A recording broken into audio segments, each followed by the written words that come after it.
This evening we are really in the midst of something. And we are dealing with a subject which has taxed the ingenuity of some very able minds. Among them, Mr. Arthur Edward Waite. I think we need, in this case, to say a little something about the author of the book we are going to consider. Mr. Waite was one of the outstanding writers of his time in the otherwise neglected field of the esoteric arts and sciences. His production in this area was prodigious. And as author, editor, translator, and preface writer, he made available to English-speaking people many rarities of early philosophy and European mysticism that might not yet be available to us. We are most appreciative for his inspiration in contributing to the translation of the Museum Hermeticum, for example. And we likewise deeply appreciate his industry in making available the two large folio volumes on the alchemical writings of Paracelsus. We remember him also as the translator of the French transcendentalist Eliphas Levi. We also know that Mr. Waite was a mystic and poet in his own right, and his book of poems of Mystery and Vision is an entirely commendable work. We also know from his general literary style that he was a man of ability in these areas, and from his research material that he was by nature a good student. And with the available material in the library of the British Museum at his disposal, he has preserved for us a wonderful bibliography of authors, texts, and books that might otherwise remain comparatively unknown to the modern student. Down through the years, I have gradually assembled the greater part of his original reference material, so that probably 80% of the books that he quotes, particularly in the volume under consideration this evening, we have in the original editions. These different activities also relate to another line of his thinking. He was a prominent English Mason and wrote considerably on Freemasonry, including encyclopedic works dealing especially with the British point of view on things Masonic. He had very little sympathy for the American point of view on almost any subject, and was essentially first, last, all the way along an English gentleman with a profound admiration for everything English. Well, as most of his authors were not English, this should not have caused any great amount of consternation. But in looking along and in following many of the difficult courses which he attempted to follow, we do not always find that we can come in accord with his conclusions. All through his writings, we find a peculiar note that detracts from the seriousness which the subjects might justify.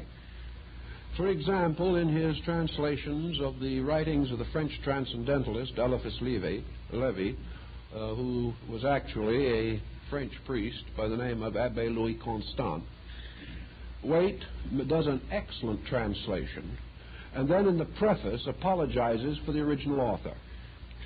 He explains definitely that he is not to be held responsible for the innumerable mistakes made by the good abbé in his original texts. This is a rather curious point of view. We don't know who is on the defensive, but it looks as though Mr. Waite is very concerned over his reputation. This was love's labor lost, however, as the very field in which he was operating must inevitably have ruined his reputation outside of a small group of sympathetic friends.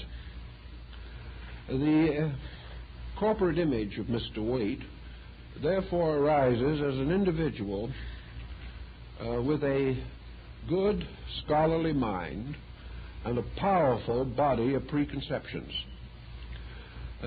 His work on the Brotherhood of the Rosy Cross first appeared in 1924, and I secured my copy in the spring of 1925 when the book was still fresh from the press. Reading it at that time, I noticed in looking it over a few days ago, I made a couple of notes on the title page. A poor habit, but I didn't intend this book for resale. The note that is pertinent to the situation is my finding in the first reading of the book. Mr. Waite reasons from conclusions and not toward them. And this, I think, is generally his dilemma throughout nearly all of his writings. He is so desperately afraid that he will not be respectable. He is so desperately frightened lest his scholarship be questioned that he moves along in a state of caution that becomes, to a degree at least, a little ridiculous considering the nature of the subject matter. Of all his publications, I suppose this book, which was one of his last, might have caused him the greatest difficulty. He undoubtedly had been gathering notes on relative matters for a long time, as his first written work appeared in 1887. Therefore, we have a considerable literary career. Not too long ago, the original papers, manuscripts, and so forth of Mr. Waite were offered at auction and brought a substantial sum. I did not bid on them because most of the manuscripts had already appeared in book form. But throughout his writings, we find that caution leads him almost inevitably to a strong point of negation. In his effort to be sure that he is not supporting something that is not right, he finally ends up by supporting nothing. This is not unreasonable, considering the obscuration of the field, but it still leaves us with the mystery about which the book is built remaining unsolved. All he seems to be able to do with it is harvest the winds. This end in itself is not of great importance. The important thing is that he has preserved for us the necessary titles, names, and publication dates of practically every important text in the field. This makes possible that others may follow after him, and picking up the threads of his particular interests may unravel them further. Now, as the book deals primarily with the subject of the Rosicrucians, I think we should try to orient ourselves a little bit in his thinking on the subject. The burden of Mr. Waite's feelings the burden is that the Rosicrucian organization was a mystical society, completely and entirely esoteric, that almost every contender for a place in the membership of the society was either an optimist or a fraud, that actually practically every book written in the last 100 years on the subject of Rosicrucianism is a monstrous absurdity, that all authors, except himself, are highly prejudiced. He is different. He is just prejudiced against everybody. This situation must cause us to review a little some of his special findings in an effort, if possible, to see what we can do with the material he offers us, always remembering that his quotations are probably correct and his interpretations on them probably incorrect.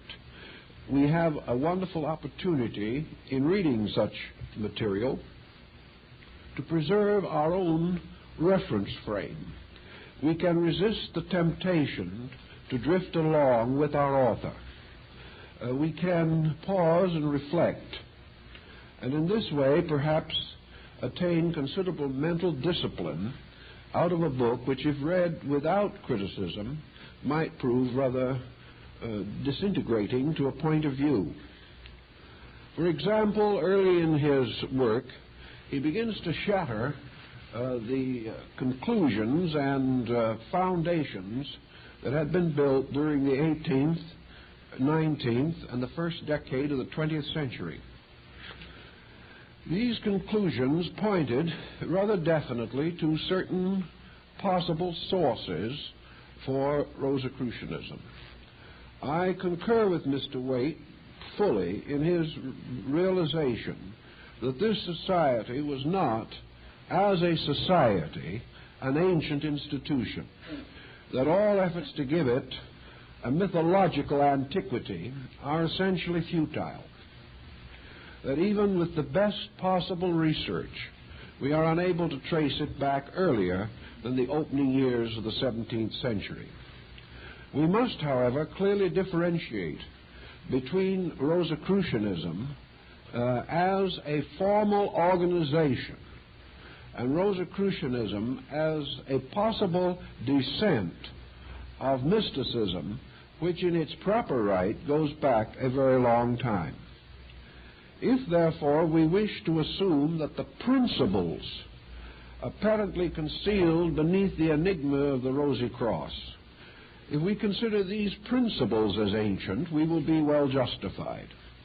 If, however, we consider the organization to be ancient, we have absolutely no ground on which to stand.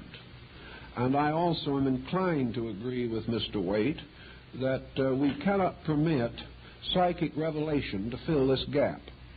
We cannot assume that someone in a trance is able to produce a valid history unless in that trance something is communicated by which reasonable investigation can be stimulated.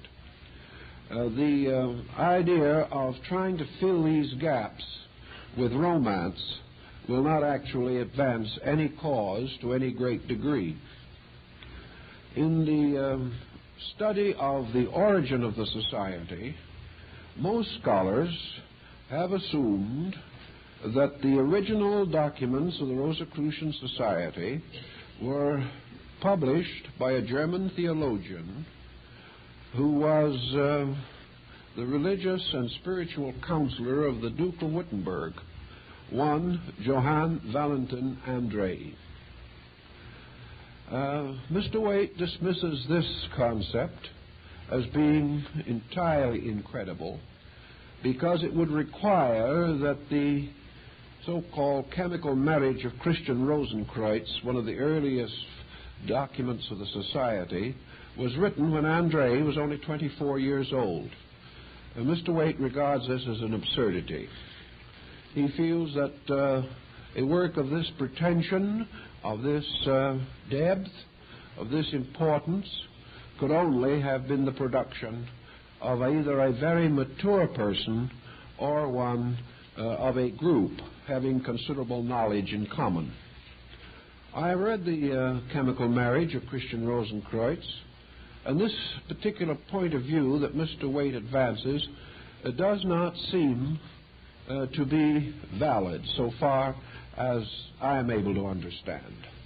André had available to him at that time an enormous quantity of alchemical and mystical literature. He rose to literary distinction at a time when there was a very large output of books dealing upon the general themes of his interest. A bright young man, taking this material, could certainly have compiled the work which he produced. For this work is not exceptionally profound, it is not impossibly deep or incredibly wise. Its real place in the literature of its time is determined almost entirely by its title. Therefore, if the words Christian Rosenkreutz had been left off, this particular volume would have been only another remnant of early modern Reform literature. In favor of the André hypothesis, there are certain other points that we might mention. One of these is the relationship between André and Bacon. And here Mr. Waite really has a bad time. It is obvious from the beginning that our English author is no Baconian. He regards the entire Baconian hypothesis as completely and entirely ridiculous. Here again, I sympathize with him, but I don't agree with him. The reason I don't agree with him is that certain definite links have been established. These links Mr. Waite ignores, or else did not know them. And in either case, they represent valid evidence that there might be more to this phase of the subject than he is willing to admit. Now, the hypothesis that Lord Bacon might have been the founder of the Rosicrucian Society is at the outset not particularly attractive. In the first place, the Bacon-Shakespeare controversy has caused a powerful alignment of opinions. And, of course, most of the scholarly opinion is on the side of Willie Shakespeare. Although I see that this is now being affected by the popular purse. The Shakespearean Museum at Stratford-on-Avon is now asking for £250,000 to enlarge premises and facilities and make way for a larger tourist trade. Several individuals who might have something to do with finding the £250,000 have journeyed over to Stratford and taken a look around. They have come back, and their general opinion is that the Stratford Museum is about the largest fraud of its size in the world, that there is absolutely no evidence or proof in that museum that even one relic is authentic. And as to whether or not the building is the correct one, this is also largely open to question, and the general feeling is now that it is hardly even possible that the immortal bard ever set foot in the Shakespeare house. It's not even certain that it was built at that time, but no one seems to worry too much about it. Naturally, we may expect a considerable tempest in a teapot over this particular issue, but in all probabilities, practical considerations will prevail and the funds will be raised. Simply because whether the relics are any good or not, people are perfectly willing to come and see them and pay moderately for the privilege of sitting in Willie's chair. Now, it happens that this chair has already been sold twice and taken out of the country, and it's still there, so you can try to solve these mysteries. They're almost as difficult to explain as the miraculous multiplication of the bones of saints, which have a tendency to show up, and one saint, I believe, has already known to have had 7 skulls. This difficult situation seems also to apply to the Shakespeare dilemma. We must also realize that young people have done rather well in their time. Young William Henry Ireland, a boy of 17, forged a complete Shakespearean play, and the immortal Samuel Johnson got down on his knees and kissed the edge of the manuscript. So youth does not necessarily deny precocity.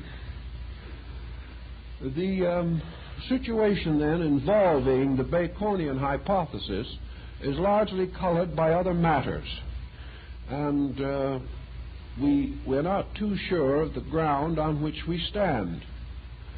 Actually, there are many parallels between the so-called adventures of our father C.R.C., the mysterious Christian Rosenkreutz of the chemical marriage, and the somewhat better-known Lord Verulam. These parallels were, however, advanced by the wrong people. They were advanced by enthusiasts. They were advanced by persons wearing the wrong school tie and things of that nature, and as a result were generally discredited. But whether they were advanced by wise or foolish men, the facts must stand on their own feet. That there was a link between Andre and Lord Bacon seems to be part of our basic mystery. So I might mention a little episode that some of you may remember, but which others may not have come across in our writings. Back in 1926, 7, and 8, when I was working on this large book which I did on symbolism, word came to me that one of the oldest and most important Masonic lodges in England, the Mother Kilwinning Lodge of Scotland, had a very rare portrait of Lord Bacon as an old man. Of course, his lordship is supposed to have died at 66, but this portrait was supposed to be a picture of him at much greater age. The thought intrigued me, and full of youth and exuberance, I wrote the Mother Kilwinning Lodge through their secretary and asked if they had such a picture, and if so, they would be gracious enough to send me a copy of it. They were gracious enough, and shortly after, the picture arrived. The picture was that of an elderly, bearded gentleman with a long white beard and a black skull cap, and underneath and around the picture was the inscription, Johann Valentin Andre. I thought perhaps they'd sent me the wrong picture, so I wrote back and asked them if this was the picture of Bacon, and they assured me that it was. Now, what the Mother Kilwinning Lodge of Scotland might happen to know about this, I'm not too sure, but they seemed to feel that they knew what they were sending me. And such an illustrious body would not like to be passed off lightly. Another interesting point in relationship to this situation is found in the writings of John Burton, who were published anonymously under the title of Democritus Jr. The work which he did was called The Anatomy of Melancholy. And this, as the name sounds, was a most nostalgic volume, which today would be a good textbook for certain specialists in abnormal psychology. But the book was full of all kinds of interesting notes and news, and as one man who contributed so many books and manuscripts to the Folger Library in Washington told me, he said, many of us believe that this was originally Lord Bacon's scrapbook. But in any event, it is accredited to a Mr. Burton, a very reverend gentleman of the Church of England. On one page of this book, there is a reference to Christian Rosenkreutz, or the mysterious Father C.R.C. After this is the usual mark indicating a footnote, and below is the footnote. Johann Valentin Andre, comma, Lord Verulam, period. Now, this does not appear in all editions of the book, however, but it does appear in certain earlier editions. The only work that we know that describes the tomb of Christian Rosenkreutz, outside of the actual Rosicrucian manifestos, is a work on mathematical magic by a Dr. Wilkins. who was a member of the society which later became the Royal Society of England, and which, as Spratt points out, was inspired by Bacon. Wilkins, in his book, describes the tomb with the ever-burning lamp in the ceiling and calls it the tomb of our illustrious brother, Francis Rosicrucian. Of course, Francis was Bacon's first name. And certainly Francis is not, by any chance, a form of Christian. The manifesto says Christian Rosenkreuz. Wilkins, presumably with no typographical error in mind, calls him Francis Rosicrucian. There are numerous little odds and ends like this which Mr. Waite chooses to totally ignore. And therefore I am not sure that he makes a strong case to prove that the Rosicrucian enigma had no place in the life of Lord Bacon. Also, if we remember the manifestos, Christian Rosenkreuz died over 100 years before the mysterious opening of his tomb. As this tomb was supposed to have been opened in the early years of the 17th century, the mysterious founder had been dead quite a long while. In Dr. Burton's dear old book, already referred to, however, there is the statement, the founder of the Rosy Cross, still living. Now, this doesn't quite fit into the picture, for he couldn't be still living if the original text was correct. There seems to be no doubt in anyone's mind who really thinks this enigma through that a group of persons, perhaps definitely agents of esoteric orders, perhaps descendants through the troubadours and the temple of ancient mystical associations, did get together in the beginning of the 17th century and formed a fraternity of some kind. It has been said of Lord Bacon that he rang the bell that brought the wits together, and there seems to be something of this nature involved in our controversy. There were only certain men of this time, if they had any reputation in letters at all, who can be intimately associated with a project of this nature. The actual texts of the Society, issued between 1614 and 1616, all of them are dated by their content. Even the chemical marriage is dated. It is dated to a way of life, to a point of view. And this dating definitely coincides with the Protestant Reformation. These works could only have come into existence after the rise of Lutheranism. We must therefore suspect that these books issued from some Protestant background. It would be almost incredible that they could have issued from any other background, inasmuch as the very manifestos themselves indicate that the founder of the Society brought back his knowledge and wisdom from the Arabs and from the Muslims, which for most of Orthodox Europe would have been an unhappy background and not likely to cause confidence at that time. We had to have some group of intellectual liberals.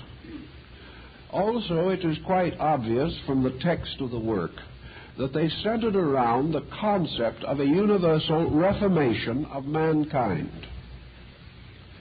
They centered around the entire theory of the passing of an old way of life, that a new world was coming into existence, a world of new values, new human relationships, and that the Fama and Confessio Fraternitatis were heralding in a great world change.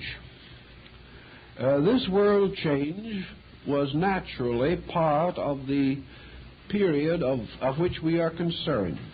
For actually, the opening years of the 17th century differentiate the medieval period from the modern world.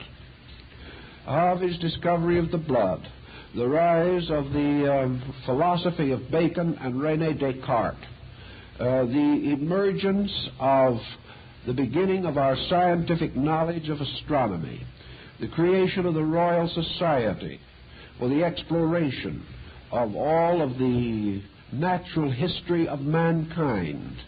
These movements were all part of what was referred to then as the way of tomorrowness, a looking into the future and the gradual building of a great structure of world knowledge founded upon the firm foundation of the inductive system of reason.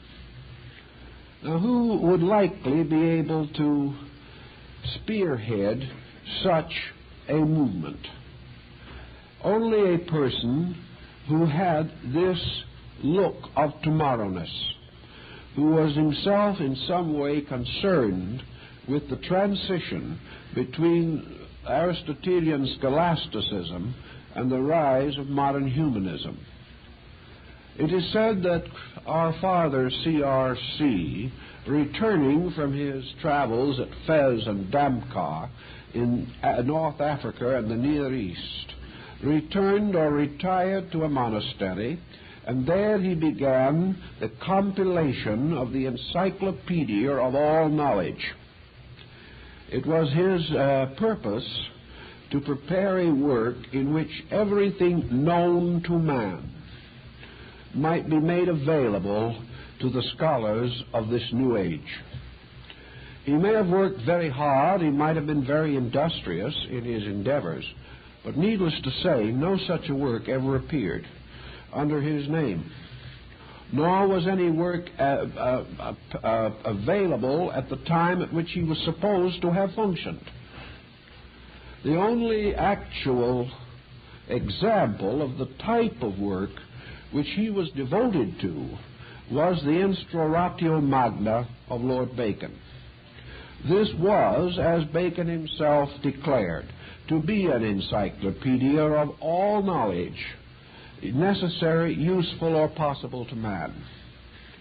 That he worked and labored through his years to produce this work, we know. And we also know that the Novum Organum, regarded as the first textbook of modern science, was Lord Bacon's masterpiece, and it was the first section of the Instauratio Magna. So here we have a man living at the time when the first manifestos were published. None were published earlier.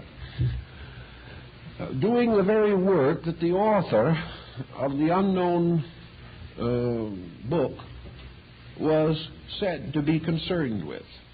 There were many other parallels also, but we must find some explanation for the rise of a sudden point of view.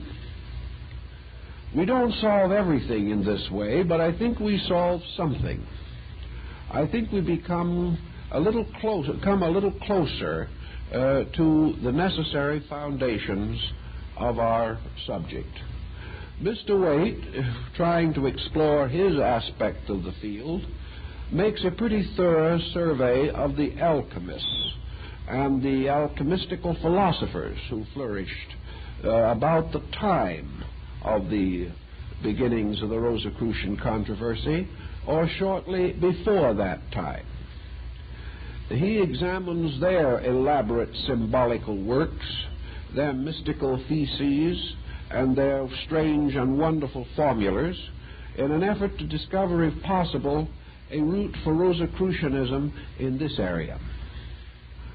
Naturally, he fails, for the simple reason that these necessary links are not available according to his point of view. There is no evidence, for example, that the alchemistical philosophers ever used any of the essentially Rosicrucian devices or symbols. And there is no proof that the Rosicrucians ever actually made use of the alchemical symbols in any outward or common sense. There is only one possible way in which these groups can be linked. There is every possibility that the alchemists were actually concerned with the same end, namely social regeneration, that concerned the Rosicrucian order. But the alchemists were a very spectacular group. Their wonderful old books are filled with the most elaborate diagrams and symbols. The regularly issued texts of the Rosicrucian Society are either unillustrated or but slightly so. They do not make use of these elaborate devices and designs, certainly not in the first circle of the apologists and supposed authors of the works. We may then have parallel motions which might bridge at times. For if there were any Rosicrucians to be discovered, the best candidates are among the alchemists. Also, we realize that about the time that these manifestos of the Rosy Cross began to appear, there was a considerable impulse toward the elaboration of alchemical writings. Most of the best texts, most extravagantly illustrated volumes, were issued within 10 or 15 years of the appearance of the Rosicrucian manifestos. There is a package here somewhere, but the two groups seem to have at least a physical separation. They do not intermingle in the common sense of the word, although there are certain indications of possible sympathy between them.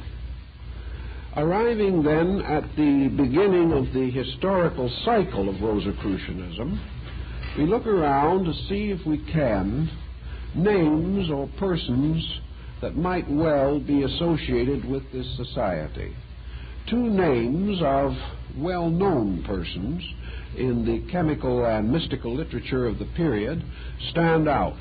One was the English physician Robert Fludd, and the other the German chemist Michael Meyer.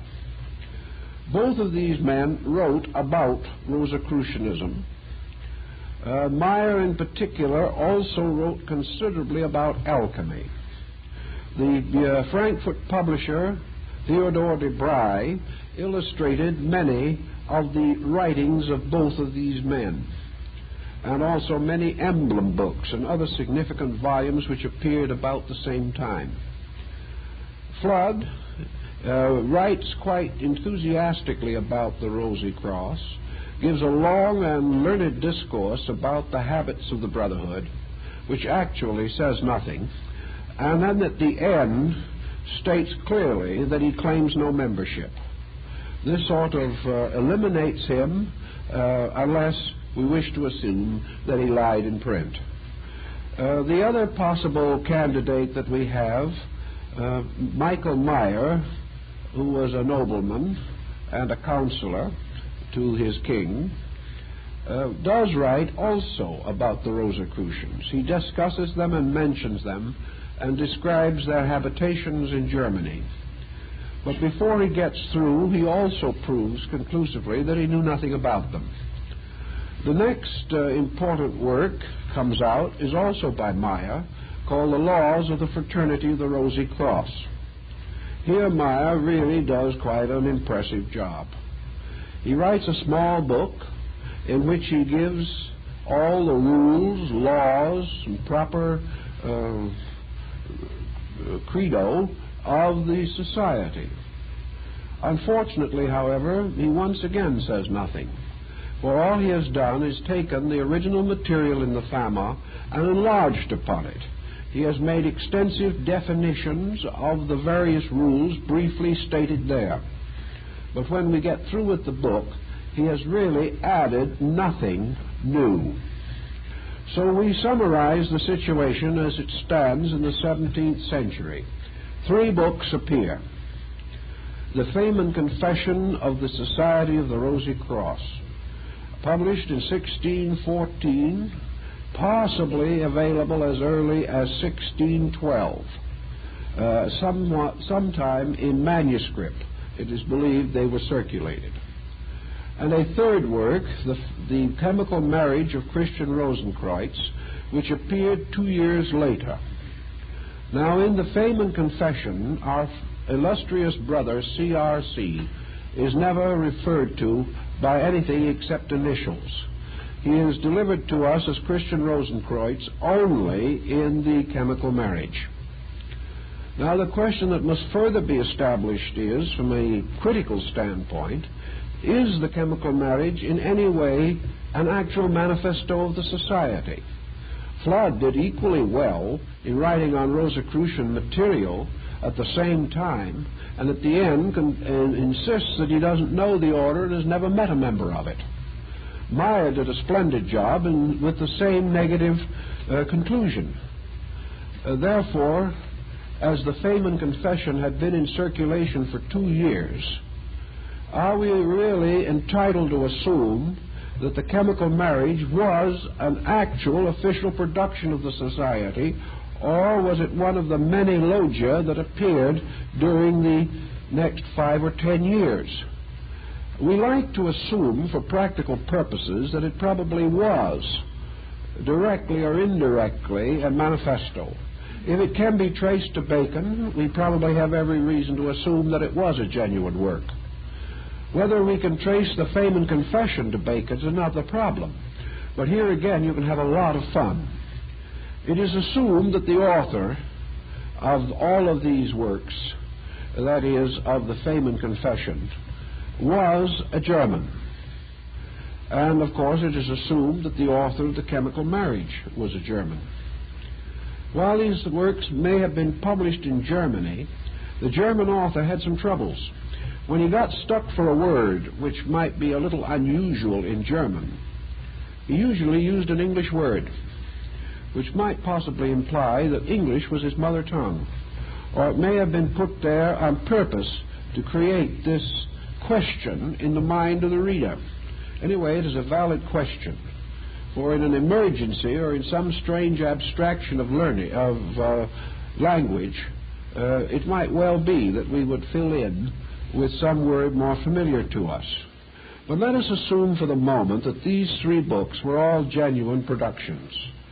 We have to question the appendix of the Fama Fraternitatis, wherein to this was added a small work by Boccolini, an Italian author, on the universal reformation of mankind. It was all of a theme, but this work only appears in one edition of the Fame and Confession. So here we are with 3 books looking for an author.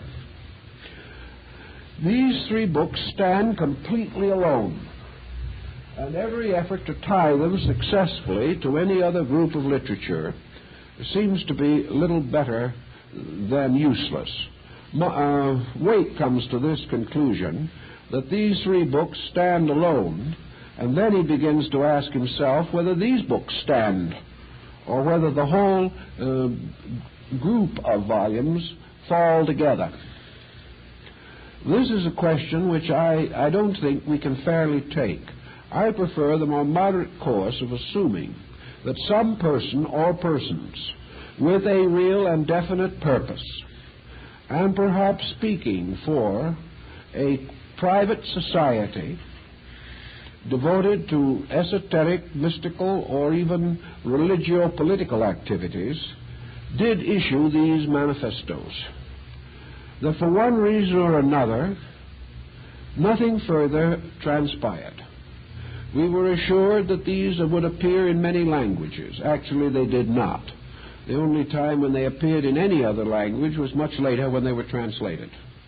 They were not simultaneously issued in 5 tongues or anything of that nature. And the various announcements and pronouncements contained within the volumes seemingly never were fulfilled. To show how the situation was in the year of grace 1616, we might have to compare it to some strange thing that might arise today, where suddenly there would be thrown upon us a most solemn and apparently official document affirming the existence of some strange or secret government and inviting us all to join in this great movement for the regeneration of mankind. Small fragmentary splinter movements of this kind have appeared at frequent intervals, but have never amounted to anything. So the excitement grew immediately. Men of tomorrowness, whether they were affiliated with anything or not, were greatly moved by the dignity, the humanity, the nobility of these manifestos, and all were most anxious to join. So that at that moment the society had its best press, and there was a tremendous popular interest. Everybody began to look around, and there's very interesting contemporary records dealing with this subject. Alchemists began searching desperately because they believed these Rosicrucian brothers or adepts probably had the secrets of the transmutation of metals, the mystery of eternal youth, and the medicine or the elixir of life. So they were searching for them. Progressive political leaders were very anxious to be affiliated with this organization. Philosophers, scholars, divines, clergymen, even priests, bishops were doing everything they could to find out where these brothers were. And the furor got greater and greater, but there wasn't any address to address a letter to. There wasn't anyone who seemed to be able to give any information whatsoever. Letters sent to mysterious adepts were always returned unopened. At the same time, of course, as well might be expected, a whole group of charlatans masquerading under weird titles and looking important drifted through various communities, were immediately identified as Rosicrucians. But again, these evaporated without very much contribution to the public good. One early description of such an adept is contained in a delightful little book called The Complete History of an Unknown Man. This is exactly what it was. And when you got through with the history, the man was still completely unknown. The only thing about him that was demonstrable as of any historical significance was that he was a sort of a Pied Piper, for he went into one small German town and whistled all the rats out of the houses. This was his only claim to Rosicrucian identification. The hopelessness of trying to communicate with these brothers left only one alternative, the want ad column. Now, of course, at that time, newspapers were not really what they are today. In fact, in Venice, newspapers were still being written by hand, one copy for each subscriber. So this wasn't very successful. The only thing that appeared to be feasible was to publish small booklets, 10, 15, 20 pages, some of them only 8 pages, in which some aspiring candidate would state his qualifications, assure the Brotherhood that he would be their dedicated servant, and to please let him know where to reach them. Then these booklets were published in small numbers of 500 or 1,000 and circulated throughout Europe in the hope that they would fall into the hands of one of the brothers, and he in turn would communicate with the aspirant to membership. Probably 50 or 100 of such publications are already known, and there were undoubtedly many more. Again, however, these were not effective because the writers of them, most of them, later wrote other works complaining that their first brochures were ignored. So we had this little cycle of literature that only supports the fact that in 1616 the adepts of the Rosy Cross were as difficult to find as they are now, and situations didn't really better much. But we should go along with some consecutive thought and try to feel out the situation a little further. Gradually, another type of literature arose. As the Rosicrucians decided not to speak for themselves, a very interesting but not necessarily enlightening group of apologists appeared. among the apologists being our friends Meyer and Flood. These apologists would write an elaborate manifesto, thesis, document, or perhaps even a fine large folio in small print. The substance of the book being that if the Rosicrucians wished to remain unknown, it was their right to do so, and nobody had any reason to question it. Well, to wade through 250 pages of medieval Latin to learn this was itself rather disappointing. These apologists, however, gradually developed imaginations, which is not uncommon and is still a practice found among mystical writers. Not being able to learn anything else, they began to decide for themselves what Rosicrucianism was. And by 1650, we had a dozen or more fine texts on the subject, no two of which agreed with each other, and each one of them propounding to expound the original mystery of the fraternity. I can agree with Mr. Waite in the fact that you can read them all and gain nothing. Some of them are very interesting. Most of them are a bit desperate. Several of them are permeated with a general atmosphere of futility. But after a time, we find another note coming in, namely the quest for the fast dollar. And even as early as 1650, people were not completely without that little mercenary twist of mind. By the 50s and 60s, a whole group of self-proclaimed Rosicrucians were available to anyone who wished to sample their fare. They wrote extensively. One of them was John Hayden, who did quite an elaborate series of works in his Holy Guide describing the temples, palaces, and shrines of the Rosicrucian fraternity in England.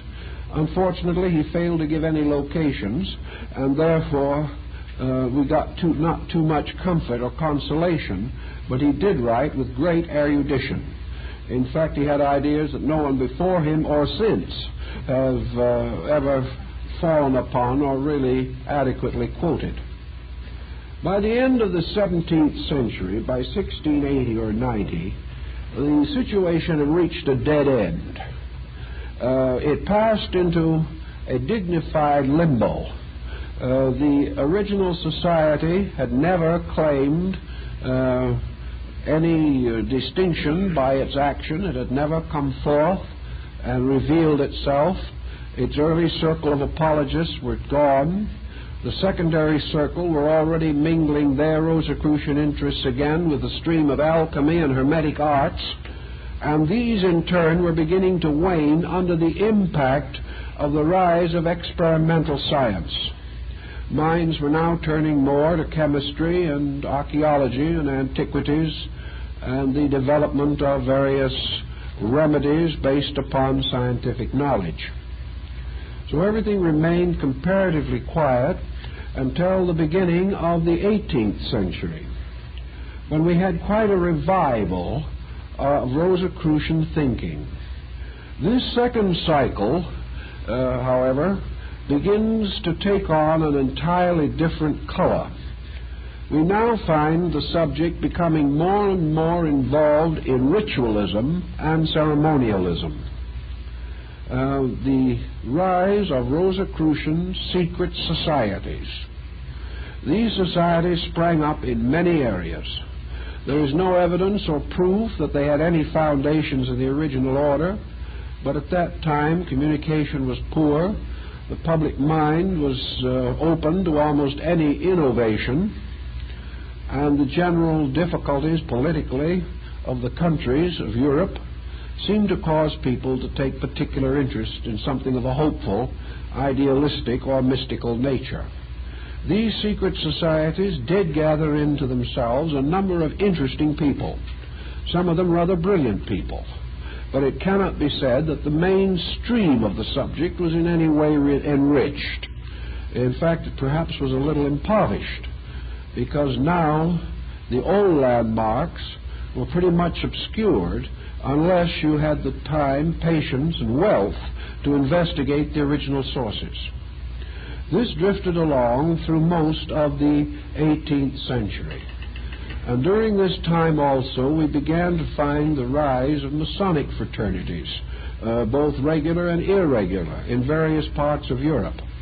Freemasonry developed a kaleidoscope of degrees. Every inventive and ingenious individual had another Masonic rite. This situation continued to compound itself until there was really no rhyme or reason left in the gradually developing structure of Freemasonry. Finally, near the end of the 18th century, the Great Congress of Wilhelmsbad was brought together, convened for the purpose of clarifying the Masonic situation. Among the delegates at this Congress, by the way, were two names also associated sometimes with Rosicrucianism, the Count Cagliostro and the Count de Saint-Germain. These were delegates at the Congress of Wilhelmsbad. As a result of that, Masonry cleaned house and relegated most of its doubtful degrees to the historical and archaeological department. And again, Rosicrucianism waned and became more or less concerned or involved in certain specialized groups of Masonic scholars. The 19th century didn't add a great deal to this picture. It did, however, clarify the Masonic position in connection with the Rosicrucian order. Movements arose of Masonic research and scholarship, like the Lodge of the Quarter Coronati in London, the Lodge of the Four Kings, which was the great Masonic research lodge, which worked with old beliefs, legends, rituals, degrees, and more or less became involved in the Rosicrucian controversy through its overlapping membership. One of the members, Dr. W. Wynne Westcott, was also the head of the Societas Rosicrucianus in Anglia, which was a Freemasonic auxiliary devoted to Rosicrucian studies, admission requiring that the candidate be a Master Mason. During the latter part of this century, a great American Masonic scholar, General Albert Pike, Sovereign Grand Commander of the ancient and accepted Scottish Rite of Freemasonry of the Southern Jurisdiction, received an invitation from Europe to found a Masonic Rosicrucian auxiliary in this country. I have seen the correspondence in the House of Temple at Washington, and if my memory does not fail me, the letter was answered by General Pike's son. And in this letter, the son points out that his father is now in too advanced years and too heavily burdened with other responsibilities to undertake the establishment of a Masonic research body of Rosicrucian interest in the United States. So that the Masonic end, as far as this country is concerned, ends more or less in this way. Although one small Masonic research group, the Society Rosicruciana in America, was founded and did flourish for a little while in the northern jurisdiction of the Scottish Rite.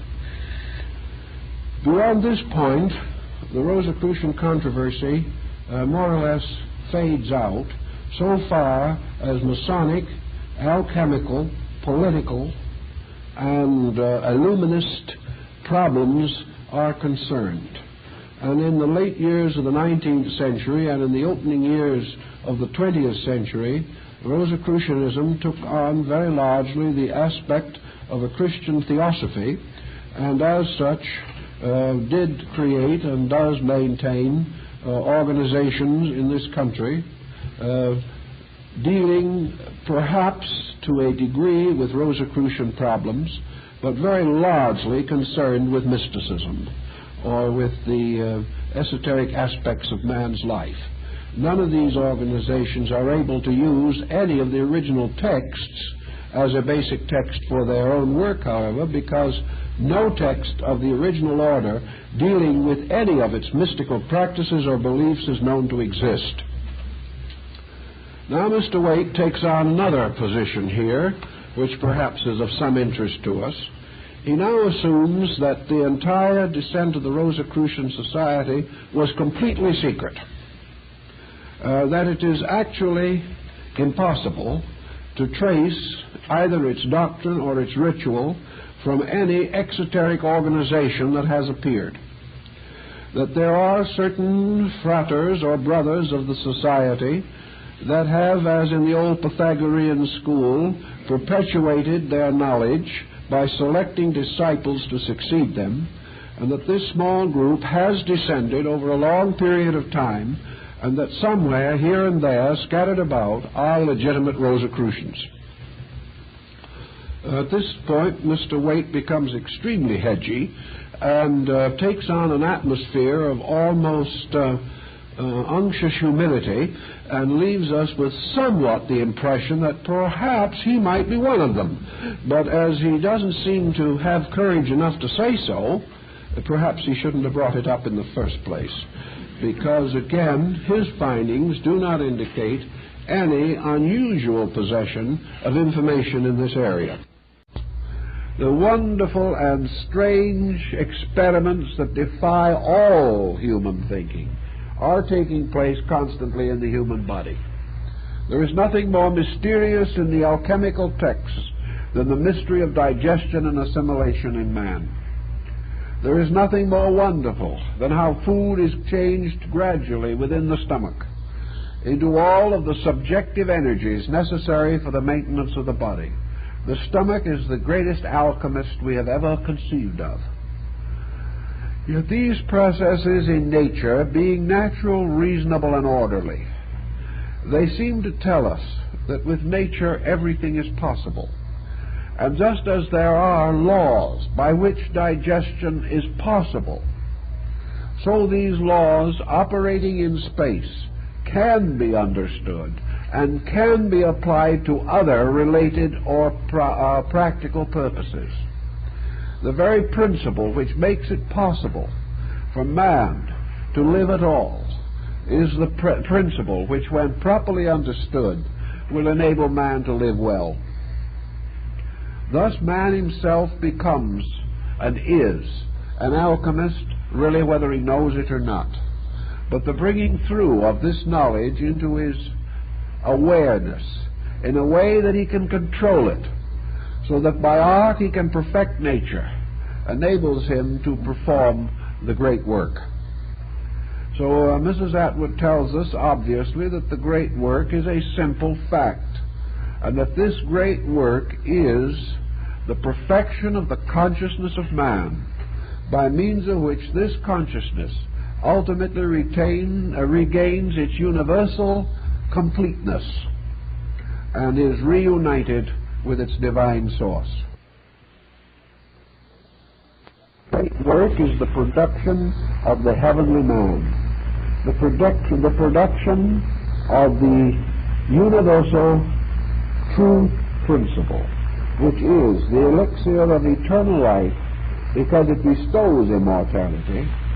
It is the transmuter of all base metals, because it provides the means by which every material element of man's compound nature is transformed into its spiritual equivalent. And it is also the symbol of the removing of the flaws from precious stones and the manufacturing of artificial gems. The precious stones and the artificial gems relate particularly to man's psychic field, where these stones, like the pearl of great price and the rose diamond of the Rosy Cross, all represent the sole attributes of man, the shining adornments which exist within his own nature. Just as surely also as the Sangreal, or the Holy Grail, the cup of the blood of the King, is the human heart, containing as it does the blood of the King, or the blood of life. So this Holy Grail is likewise the ancient symbol of the alchemical vessel in which the transmutation takes place. Therefore this transmutation is also a Holy Eucharist. It is the mysterious transformation of the blood and wine into the life and body of Christ. All the legends and fables bearing upon these things have arisen in the consciousness of man who is dimly aware of a mystery which he has consciously forgotten. But locked within himself, man is aware, as Omar so well says, that from his base metals must be filed the key that shall unlock the door they howl without. That actually in man himself is the whole of the Hermetic mystery. That all these books are therefore veiled accounts attempting to preserve, down through the corruptions of world conditions, the same esoteric doctrine that was taught in the sanctuaries of Greece, Egypt, and India. Yet a new language has been developed and devised. And now Miss Atwood points out one of the interesting and important parallels, namely that this new language that was developed by the alchemists and was gradually taken over by the chemists is the language of a scientific salvation. That in these formulas and rituals, it is no longer simple piety that accomplishes the works. That man is actually capable of a voluntary cooperation with nature in the advancement of all of the works of light. She then hazards something that may seem a little difficult for us to comprehend, but I believe that basically she is right. Namely, that the works of light possible to man include not only the improvement of his own nature, but ultimately the regeneration of his world. That actually these works of man represent the power to use light, not only to cleanse the body, the soul, and the spirit, but to cleanse all of nature, to cleanse the air, the earth, the fire. That it is perfectly possible for man to charge the very energy fields of his planet, just as he is charged himself by these fields. And that man, by the development and perfection of his own life, makes all things new again in the world around him, and in this way fulfills the promise that from his own righteousness there shall come a new heaven and a new earth. That the alchemical mystery, therefore, is a kind of chain reaction, and we are beginning to appreciate that such a thing might be conceivable when we begin to think in terms of nuclear physics. We are now in a position where we realize the tremendous energy forces can be loosed, which have an incredible and unknown effect upon not only living things, but upon the very fountains of life, the sources of the energies and the powers with which we are concerned. And perhaps Mrs. Atwood would have been very much impressed had she been able to live to realize that in the fission of the atom we have a proof of the release of infinite life-like power from one tiny, almost incredibly small source. We also know that the fission that we have now achieved is only a very partial fission, and that in all probability there is enough energy in each atom to perfect or destroy an entire solar system, all depending upon use. And use is moral alchemy.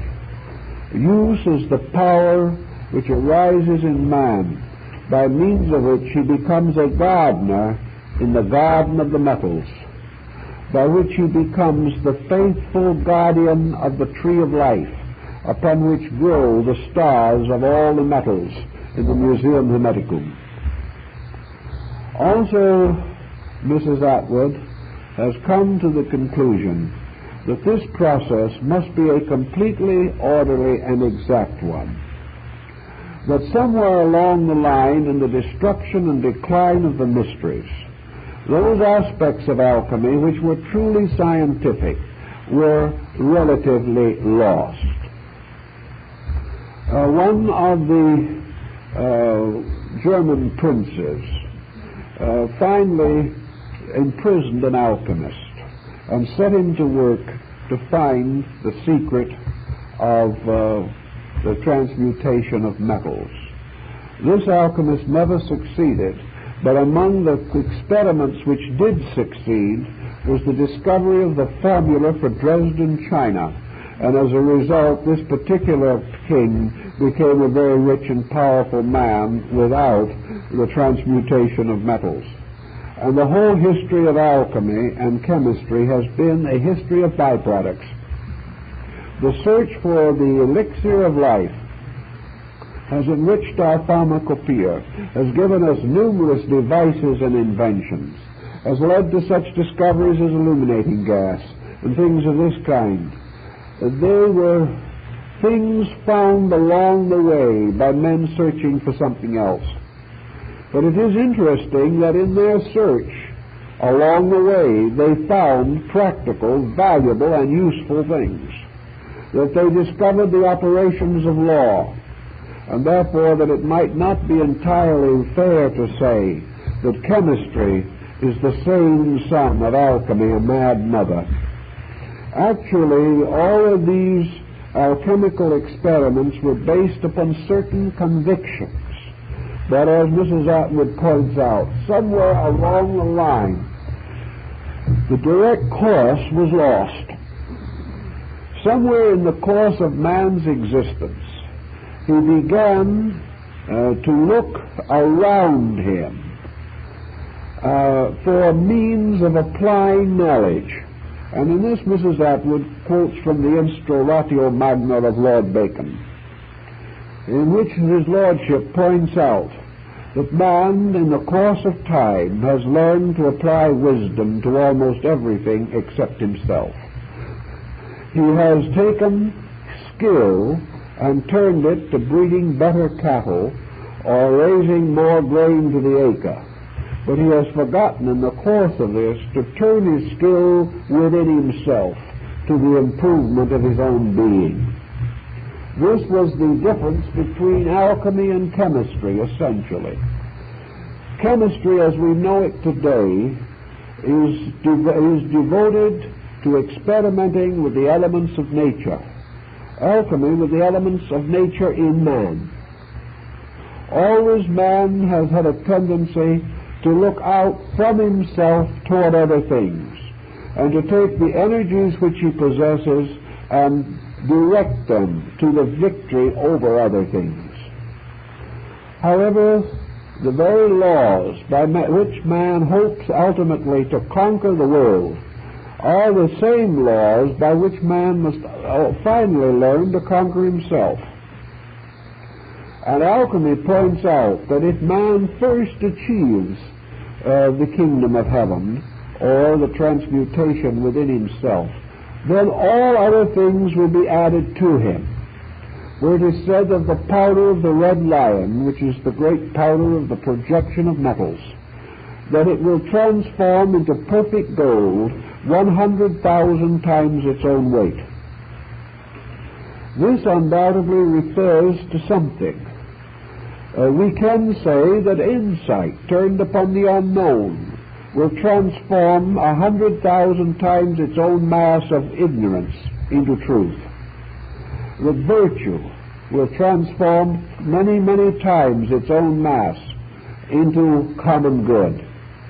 In any event, however, the problem was to apply a knowledge of exactitudes toward the great problem, and that is man. Why is this so essentially necessary? Why cannot we ultimately win by simply putting the world in order around man and then permitting man to enjoy this fruit of his own labor? The answer is pretty obvious, that all the changes that occur in the world must first arise within man. Therefore, man cannot perfect the experiment in nature until he has perfected it in himself. He can continue his undisciplined struggle with nature. He can continue this effort to overwhelm nature by skill alone. But without directive, without insight, without consciousness concerning ways, means, and ends, without vision, the people perish. And without having within his own nature the achievement of the magnum opus, or the great work. It is impossible for man to direct nature, to control it, or to turn it to the fulfillments of its own purpose. Until man knows the end, he cannot lead nature to that end. Thus, in some mysterious way, the great experiment must first be performed in man and then in the world. These are the two great laboratories, the laboratory of the human soul and the laboratory of the cosmos. Whenever the rule is found actually and absolutely in one, it will be applicable to the other. For as Hermes Trismegistus has written, that which is above is the same as that which is below. That which is the lesser is the same as that which is the greater. For all things are bound together by the law of analogy. In this pattern, then, the search for the inward transmutation must be a search after a science of the handling, the directing, the multiplying, the expanding, the extending, and the transforming of light. This light must come into man, for this light must make reason possible to man. For reason is mind plus light. Love is heart plus light. Strength, even of body, is physical resource plus light. The mystical experience is dedication and devotion plus light. Light must always be the agent of all these things. And if this light be lifted up, it will draw all things to it. And this light is the light which cometh into the world, and lighteth every man who cometh into the world. So the problem, again, is the magnificent chemistry of light. Now, it is obvious that the Atwoods were moving very closely toward the Indian concept of yoga, that they were sensing the same light principle that is also to be found in Mahayana Buddhism. The world of the radiance of truth, the world of the eternal light in which all things live and move and have their being. Now, how is this light to be made available? The alchemist said that it had to be extracted from darkness. And the light shineth in darkness, and the darkness comprehendeth it not. So the base substances seen in the alchemical retort have to do with light hidden in darkness. Just as gold is hidden in the base metals of the earth, just as the life which the small plant takes from the ground comes from the dark mother in which its roots are placed, so everywhere in the darkness of earth there is life, and this life makes things grow. And the vitality and life in nature must in some way be discovered and separated from darkness. It must be as in the opening chapters of Genesis, which according to Mrs. Atwood absolutely recapitulate the entire alchemical process, and that any chemist thoroughly understanding the first chapter of Genesis can actually transform base metals into gold, physically as well as spiritually. Because in this section is contained the summary of creation.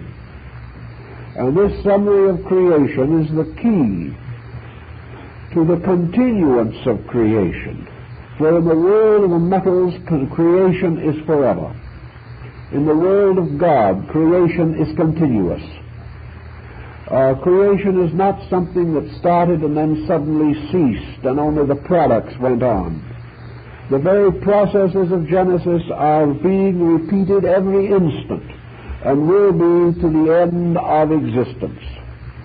For constantly creation is unfolding itself. Constantly light is descending into darkness, and darkness in its fullness of term is releasing light again by the mystery of the second birth. So each person is searching for light. And how is he going to find it? How is he going to make this exploration into the dark mystery of base matter in order to extract light? In addition to light itself, what is the most common base matter of our existences? Not now in terms of physical materials, but in terms of that which we all have in common. One answer is that we all have the base material of living. Living is something that happens to everything that is alive. Everything that has light in it lives. Therefore, living is in some way an unfolding of the light principle. So each person lives every day. He lives according to his knowledge, according to his insight or the lack thereof. He lives well or badly, according to his own instincts, his selfishness, his nature, and according to the mysterious impulses which plague his psychic integration. But there is this common matter of life or living, and we may call it experience. For experience is really nothing more than the gathering up of the treasures of the light. And these are the treasures which thieves cannot break in and steal, nor rust destroy. So each day, whether we are aware of it or not, we are experiencing something. And every experience is an experiment in light. Everything that happens to us has a light meaning, but this does not always mean that we know what that meaning is. But into our own reservoirs, our capacities, are stored away these works of the light. And Bacon refers to these also by the same general theme, the works of light. Now, the works of light in nature result in growth and purification. The works of light in the experience of man result in a form of knowledge, a form of self-education continuously going on in nature. Everything that man does teaches him something. Only unfortunately man does not always know what he is taught. Therefore he goes on experiencing much and learning comparatively little. But nature preserves in the sudden conscious nature of man that which he has learned. And this becomes, so to say, a supply of crude ore. This is the supply of impregnated material. For in experience, the gold of value is hidden within the darkness of ignorance. And in the alchemical tradition, a dragon was fashioned to symbolize this. And in the Greek legend, this dragon wound itself around the tree of life, on which hung the mysterious golden fleece. And it was to discover this golden fleece that Jason and his Argonauts made their great journey. And this was part of a ritual of initiation into the mysteries. So man's evolution, his process of existence down through time, has resulted in the gradual accumulation of a properly impregnated material. This material is in his memory. It is in his subjective thinking. It is in the background of everything that he is. This impregnated material is the basis of his career, his home, his business. It is the reason why he can pass an examination in school. It is the reason why he can fill out an application form when he wants a job. All of this building continuously of light in darkness leads us to the alchemical certainty that there is a continuous process going on in man in which the works of light are achieving victory over the works of darkness. and yet the light and the darkness are together, and they are not clearly divisible, as Bellamy points out. Somewhere the dawn or the break of the auroral light must come. And Mrs. Atwood looks to the Hermetic mystery to try to understand these wonderful occurrences. Taking the alchemical thinking again, you come to such problems, naturally, as faith, understanding, dedication, discipline. You find that in the Hermetic mystery there has to be some mysterious agent, the active agent of the stone. Now, the active agent of the stone is a kind of mordant. It is a catalyzing agent of some nature. And in alchemy, faith plays very much this part, because something has to stir this compound which lies in obscurity. Somewhere the Jason has to go forth and search for the golden fleece. Somewhere in man's nature there must gradually arise the conviction that there is a mystery, and that this mystery can be solved.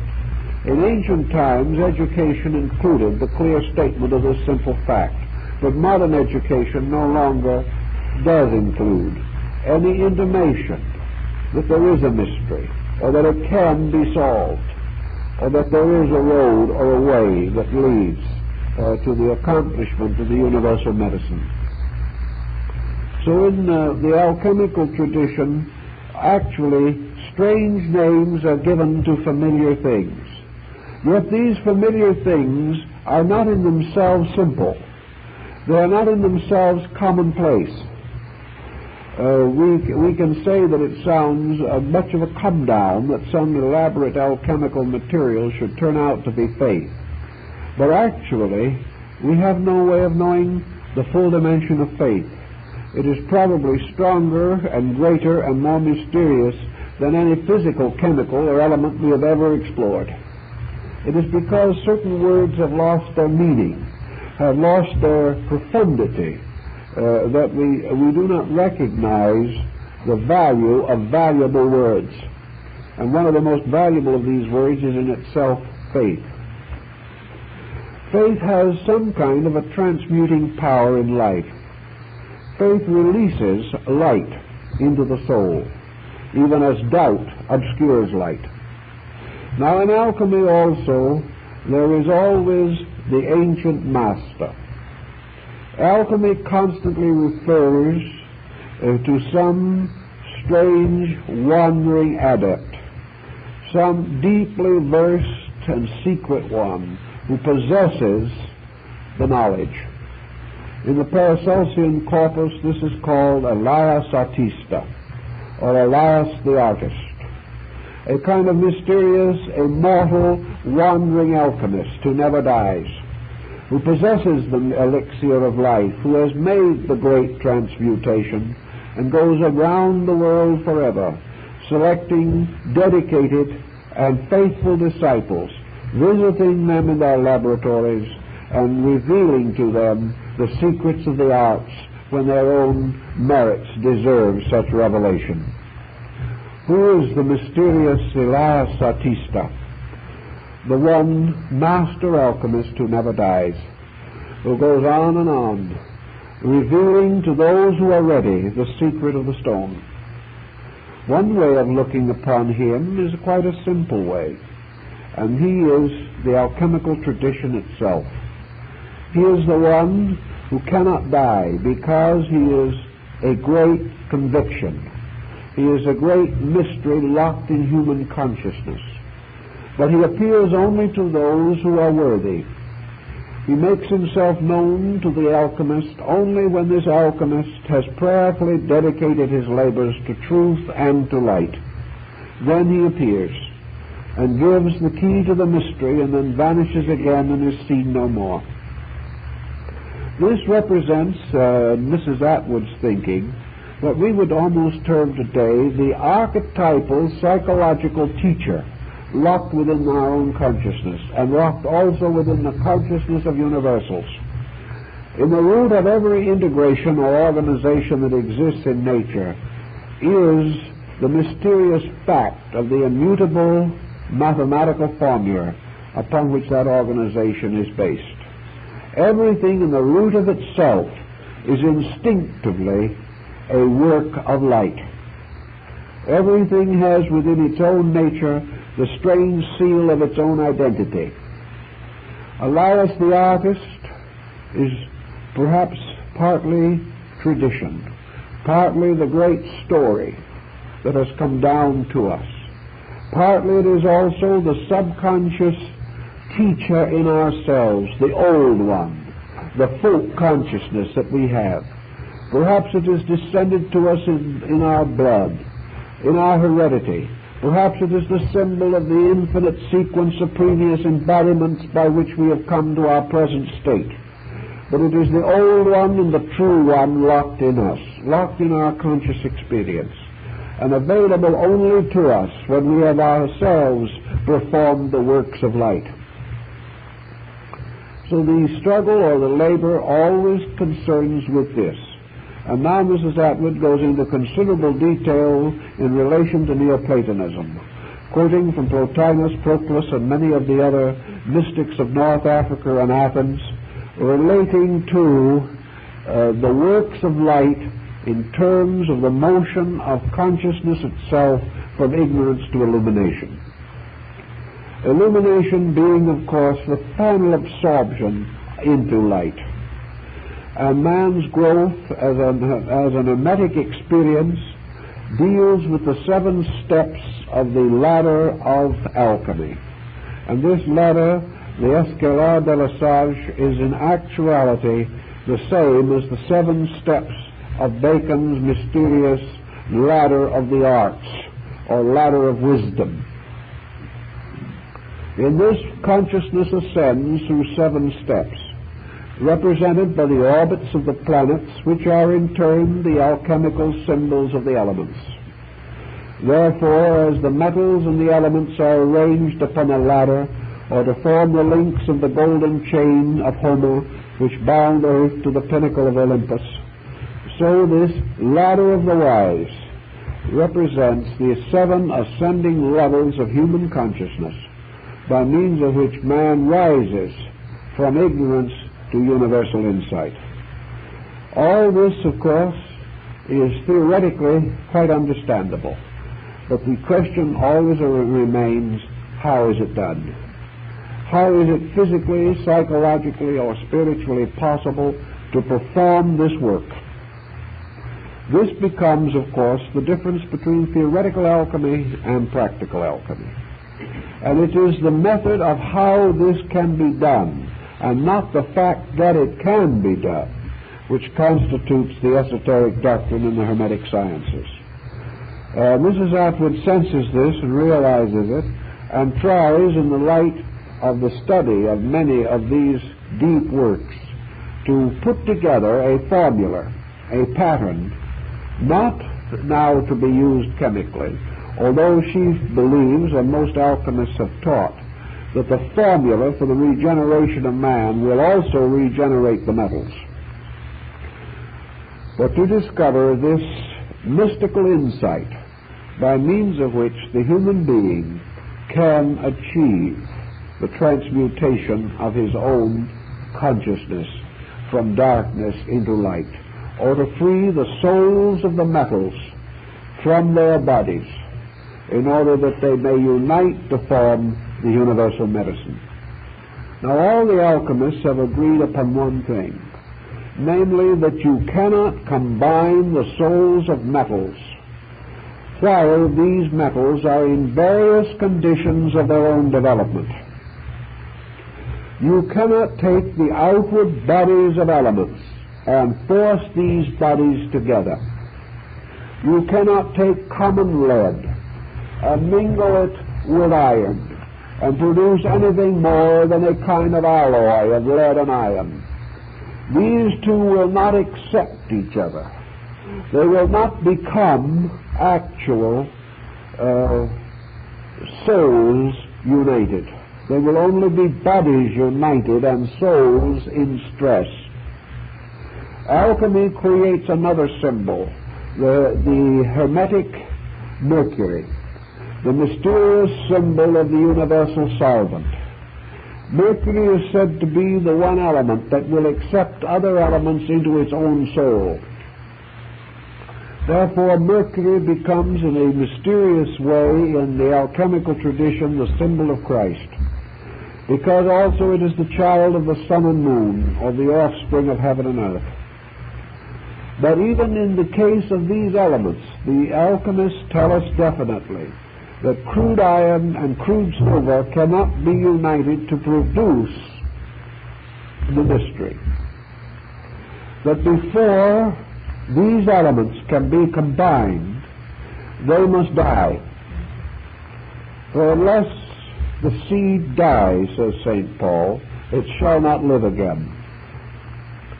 Therefore, the mystery, like the mystery of the early Christian convert, is the mystery of the firstborn of them that sleep in death.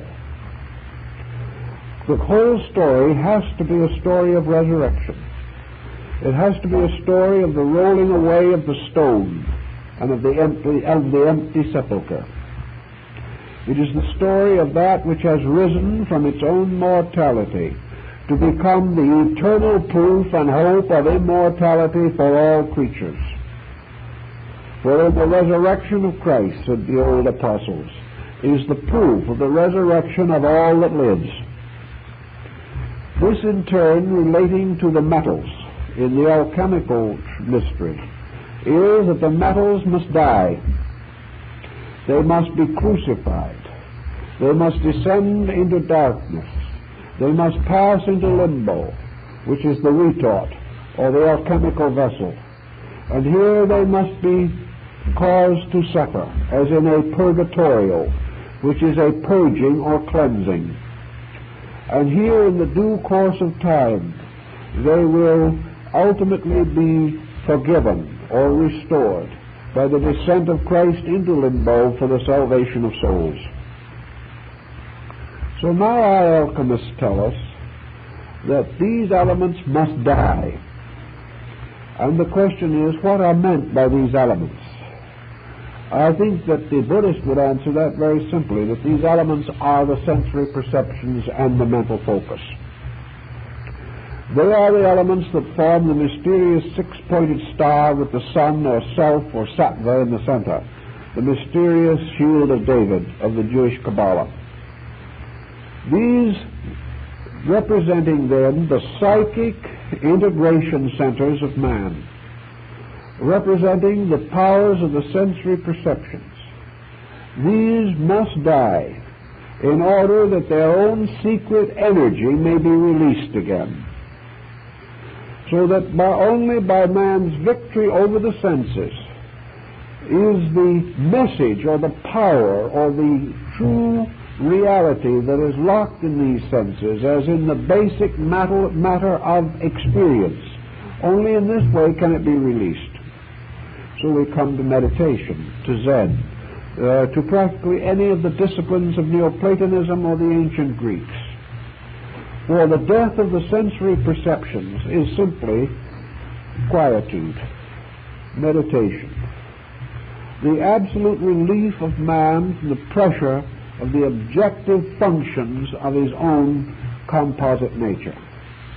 The man becoming still causes confusion to die in him, and it is the death of confusion that results in the rise of value.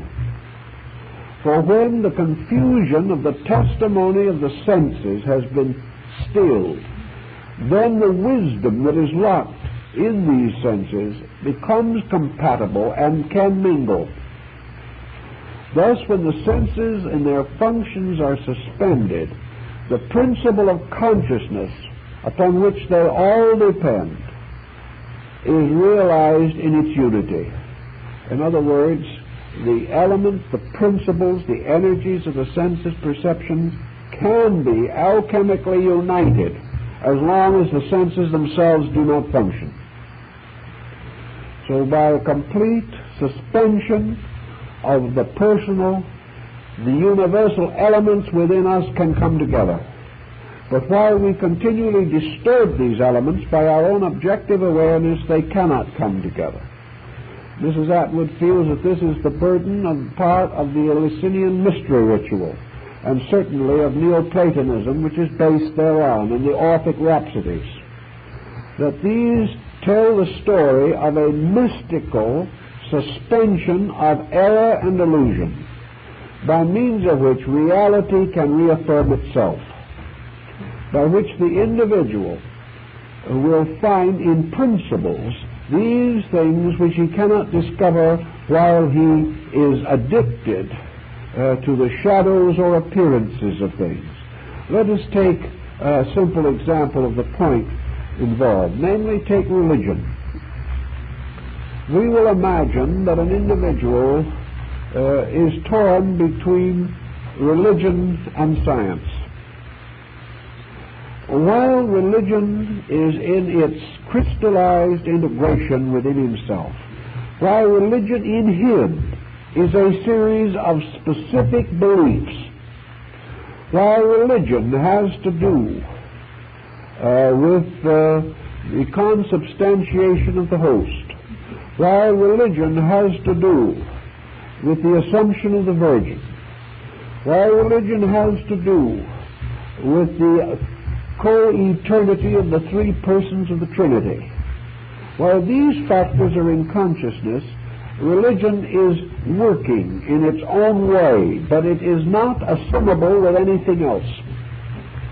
We go then over to science, and we say that while this man is dedicated to biology, so that his universe moves around the central axis of biological situation, or he is a physicist, or he is an astronomer, or he is dedicated to any of the works of the light of science, he is then not only involved, but by his own limitations imposed upon his own areas, he cannot even circumscribe the whole boundary of science. He is only working with a little area. A scientist thus engaged and preoccupied, and a religionist thus engaged and preoccupied, cannot meet. They can have certain superficial, friendly relationships, perhaps, but they have no identity, no conscious realization of each other. Yet if either of these was able to completely disassociate his consciousness from any aspect of his labor or reactive work, and go to the substance of it. If the religionist could separate religion from theology, if the scientist could separate science from the sciences, in other words, perform this alchemical reduction to source, then science would realize that the substance upon which it is built is inevitable, immutable, universal law. And the religionist would discover that the substance upon which faith is built is inevitable and immutable, universal law. In their principles, therefore, these two can unite. But once they have become structures, they cannot unite. This is why alchemy says that you have to destroy the outward forms of things. You have to calcinate them. You have to burn them or corrupt them or destroy them until nothing of the body remains but ashes. Then the living spirit within these things can unite. For in all life there is an identity of truth light. And this identity of truth light is the secret of compatibility. And compatibility, or the union or mingling and identification of these elements, finally represents the amalgam from which the great stone of the wise is projected by alchemy. So first, by the reduction of all things to their essences, they become susceptible of union. And out of the union of these divided elements comes the sudden re-experience of the unity of the archetype of life from which they descended. The continual discovery of increasing unities. The ascent from particulars to generals. The gradual disintegration of the external natures of things and the re-establishment of their internals. In this way, the great alchemical transmutation takes place. This can be put in terms of chemistry and will probably operate chemically. It can be put in terms of religion and will operate religiously, or in terms of philosophy. But in man, the peculiar term of it is in the term of yogic consciousness searching. For the whole redemption of man lies in the reduction of the confusion or complexity of man to the absolute stillness, which is the death of the divided parts. And then from the death of these divided parts, a spirit rises.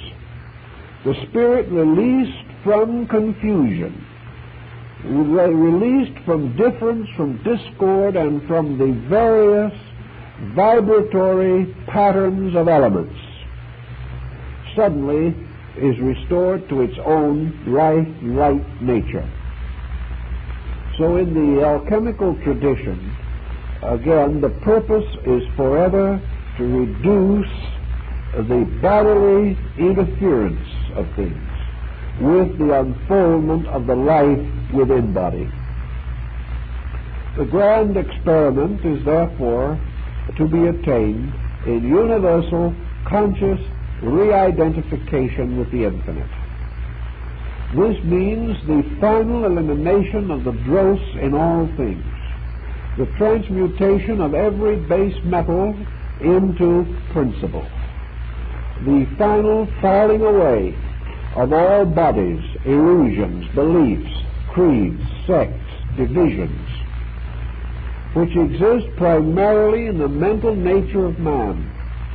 When these fall away, when these are overcome, when these are relaxed and released so that they no longer interfere, then man gradually brings together the essences of all things. And in the reunion of essences within the living alchemical retort of his own soul, man achieves the great transmutation. He becomes the adept, he becomes the yoga, he attains the samadhi, he becomes the embodiment of the entire discipline of antiquity, which had for its essential purpose the production of the man of light, the production of the luminous androgyne, the great complete composite being, which is hidden from us by the confusion and complexity of our own mortal existence. So alchemy approached in this way is the burden of Mrs. Atwood's study. And I think as we proceed with it, we realize, and we will realize more if we read her work, the tremendous amount of thought and the tremendous amount of insight that went into it. We wonder at the strange story of how it was done. We know the universe works mysteriously.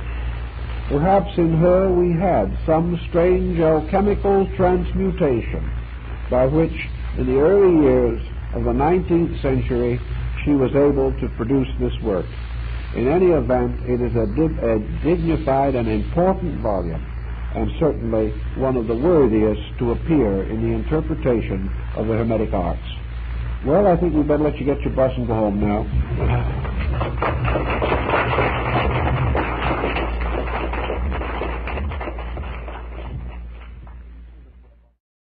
In an effort, if possible, to see what we can do with the material he offers us, always remembering that his quotations are probably correct and his interpretations on them probably incorrect.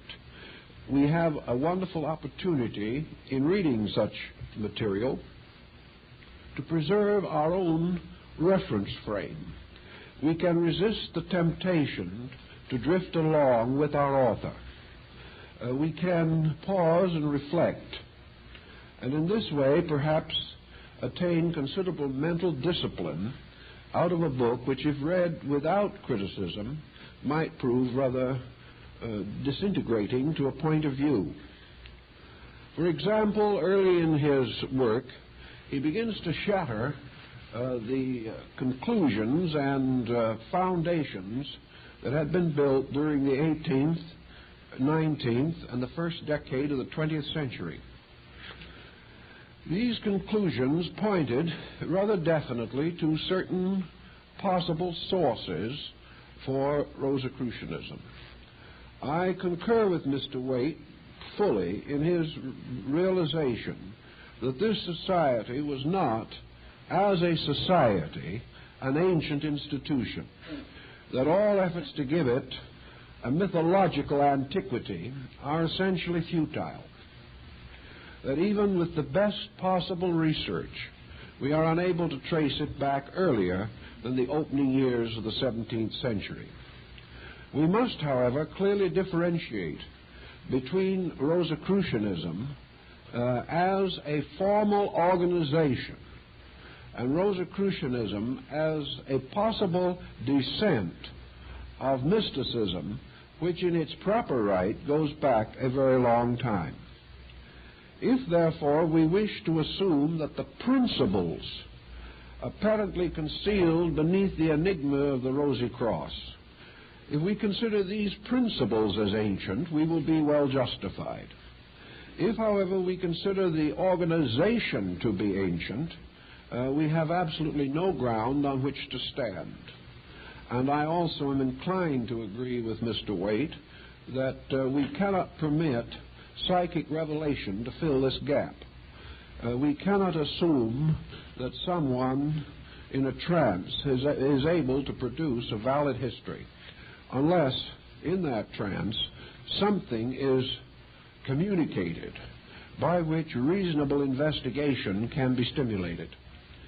The idea of trying to fill these gaps with romance will not actually advance any cause to any great degree. In the study of the origin of the society, most scholars have assumed that the original documents of the Rosicrucian Society were published by a German theologian who was the religious and spiritual counselor of the Duke of Wittenberg, one Johann Valentin André.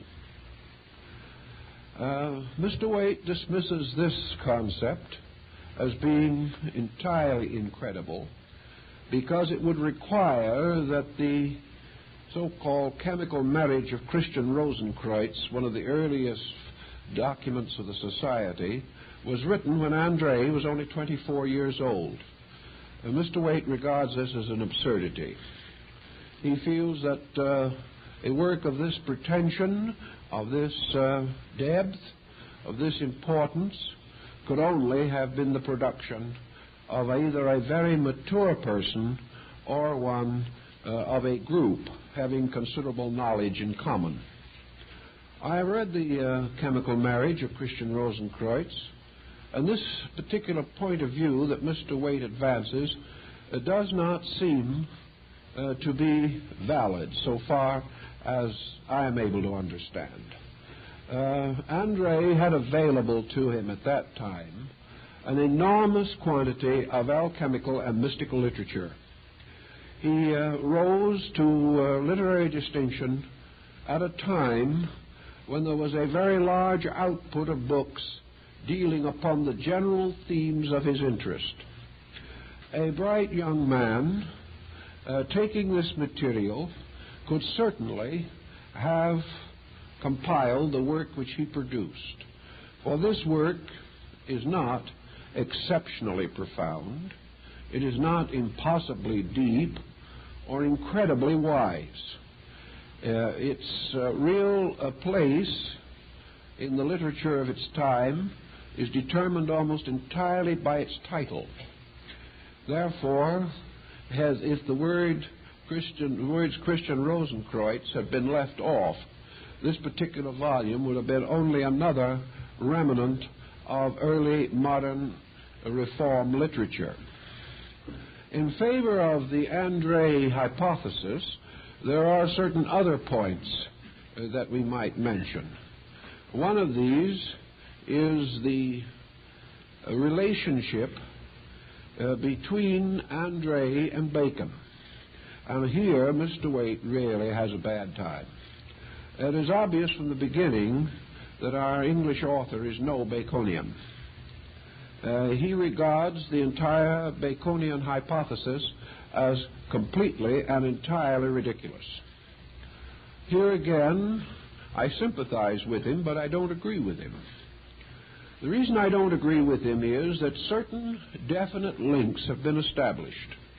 These links Mr. Waite ignores, or else did not know them. And in either case, they represent valid evidence that there might be more to this phase of the subject than he is willing to admit. Now, the hypothesis that Lord Bacon might have been the founder of the Rosicrucian Society is at the outset not be questioned, that he moves along in a state of caution that becomes, to a degree at least, a little ridiculous considering the nature of the subject matter. Of all his publications, I suppose this book, which was one of his last, might have caused him the greatest difficulty. He undoubtedly had been gathering notes on relative matters for a long time, as his first written work appeared in 1887. Therefore, we have a considerable literary career. Not too long ago, the original papers, manuscripts, and so forth of Mr. Waite were offered at auction and brought a substantial sum. I did not bid on them because most of the manuscripts had already appeared in book form. But throughout his writings, we find that caution leads him almost inevitably to a strong point of negation. In his effort to be sure that he is not supporting something that is not right, he finally ends up by supporting nothing. This is not unreasonable, considering the obscuration of the field, but it still leaves us with the mystery about which the book is built remaining unsolved. All he seems to be able to do with it is harvest the winds. This end in itself is not of great importance. The important thing is that he has preserved for us the necessary titles, names, and publication dates of practically every important text in the field. This makes possible that others may follow after him, and picking up the threads of his particular interests may unravel them further. Now, as the book deals primarily with the subject of the Rosicrucians, I think we should try to orient ourselves a little bit in his thinking on the subject. The burden of Mr. Waite's feelings the burden is that the Rosicrucian organization was a mystical society, completely and entirely esoteric, that almost every contender for a place in the membership of the society was either an optimist or a fraud, that actually practically every book written in the last 100 years on the subject of Rosicrucianism is a monstrous absurdity, that all authors except himself are highly prejudiced. He is different. He is just prejudiced against everybody. This situation must cause us to review a little some of his special findings.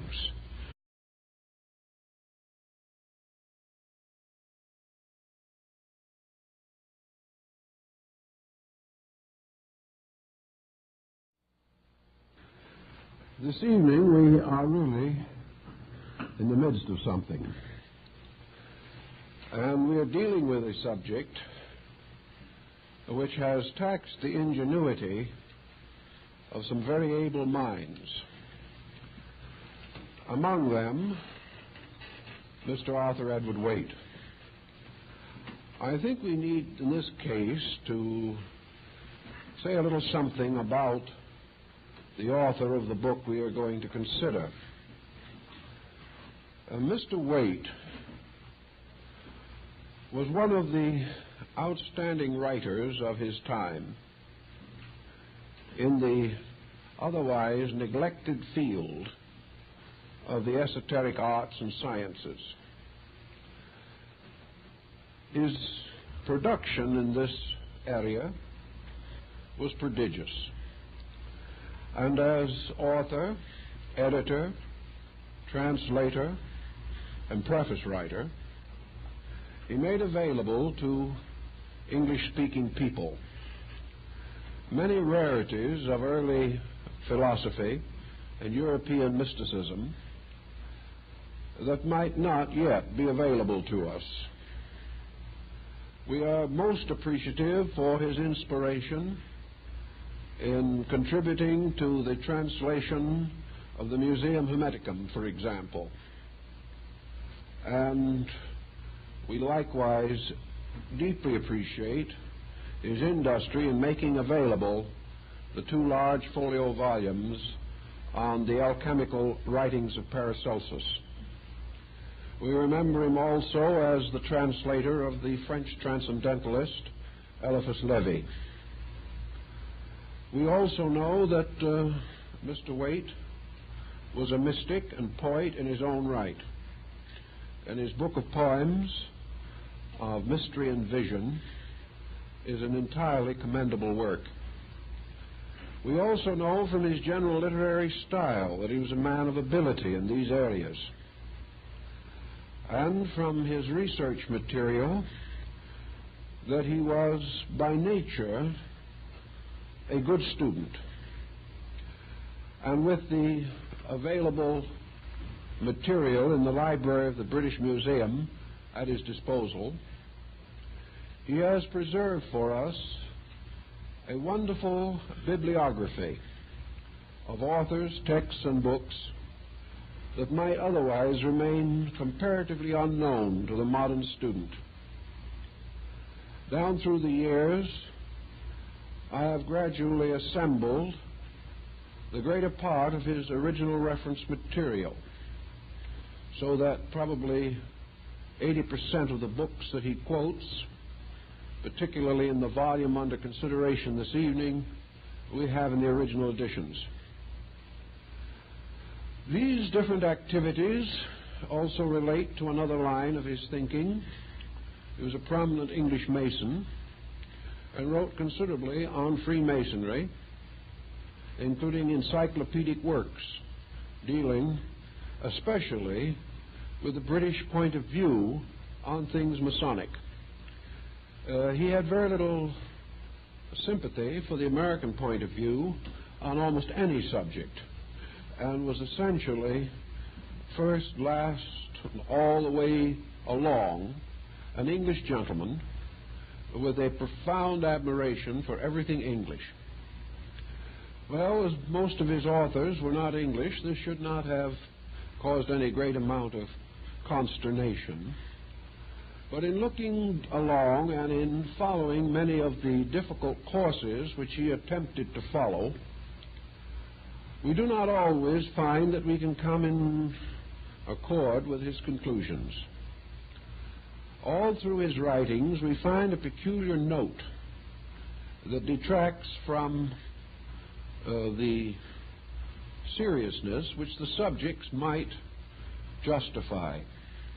For example, in his translations of the writings of the French transcendentalist Eliphas Lévy, who was actually a French priest by the name of Abbé Louis Constant, Waite does an excellent translation, and then in the preface apologizes for the original author.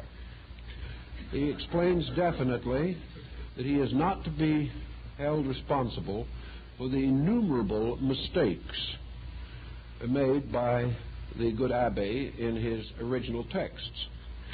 This is a rather curious point of view. We don't know who is on the defensive, but it looks as though Mr. Waite is very concerned over his reputation. This was love's labor lost, however, as the very field in which he was operating must inevitably have ruined his reputation outside of a small group of sympathetic friends. The corporate image of Mr. Waite therefore arises as an individual with a good scholarly mind and a powerful body of preconceptions. His work on the Brotherhood of the Rosy Cross first appeared in 1924, and I secured my copy in the spring of 1925 when the book was still fresh from the press. Reading it at that time, I noticed in looking it over a few days ago, I made a couple of notes on the title page. A poor habit, but I didn't intend this book for resale. The note that is pertinent to the situation is my finding in the first reading of the book. Mr. Waite reasons from conclusions and not toward them. And this, I think, is generally his dilemma throughout nearly all of his writings. He is so desperately afraid that he will not be respectable. He is so desperately frightened lest his scholarship